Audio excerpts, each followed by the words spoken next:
can you be telling us that there is no resources in less than 1 minute? From everything that everybody has said, it's a clue. You have no plan for us as a nation.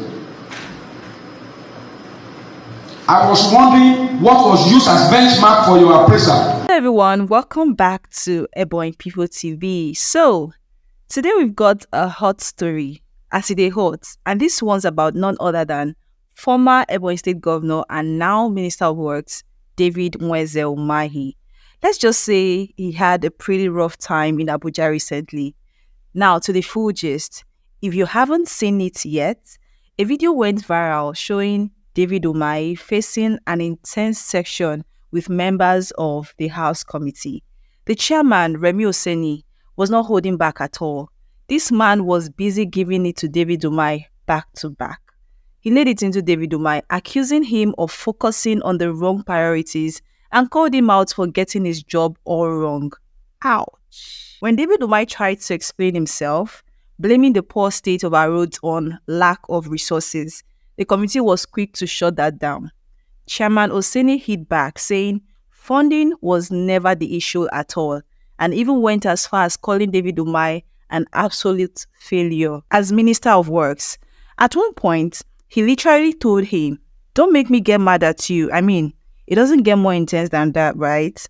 People are really talking, and many Nigerians feel David Umahi has neglected our local roads in favor of the massive 15 trillion naira Lagos-Calabar coastal highway. And let's not forget the 1,068 kilometer Sokoto-Badagry superhighway, which he just flagged off recently with high-tech construction. Another thing that has people buzzing is Umahi's choice to use concrete for road projects, like he did in Ebonyi State back then. Now, if you've seen some of those concrete roads, you know what we are talking about. Many have already fallen apart and are now being patched up. Even our beautiful Ebonyi State International Airport had to be reconstructed with asphalt by the new governor, Francis Ogbonnawinfo. David Umahi is facing heat from all angles as we speak, with critics calling him out for what they say is poor execution on this project.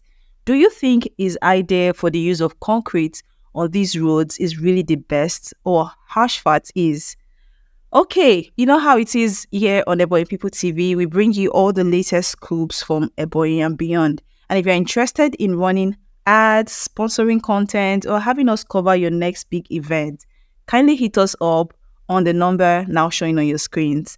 Stay tuned, like, share, and tell us what you think about Umahi's current backlash in the comments below. See you in our next video. You are not here to come and tell us what you already knew in the area of resources. So if you are telling us the reason why you have failed in fixing our road infrastructure is because of resources, don't let me take you up there. Because you concentrated your energy as a minister on less priority issues. Don't discuss resources. I say it again. With all the road that we have across the country are failed. If you are addressing these roads, existing roads, with the resources that you have, sir, honorable minister, we will not be where we are. Don't discuss resources. I say it again. You came here last year, you got 300 billion budget approval, supplementary approval. Don't raise my emotion. I am worried that you are not concerned about fixing Nigerian roads. We are not here for business of whether you want to do the job or you don't want to do the job. Stop telling us you are awarding road. We don't want you to be awarding road that you are not ready to do. How can you be telling us that there is no resources in less than 1 minute? From everything that everybody has said, it's a clue. You have no plan for us as a nation. I was wondering what was used as benchmark for your appraisal.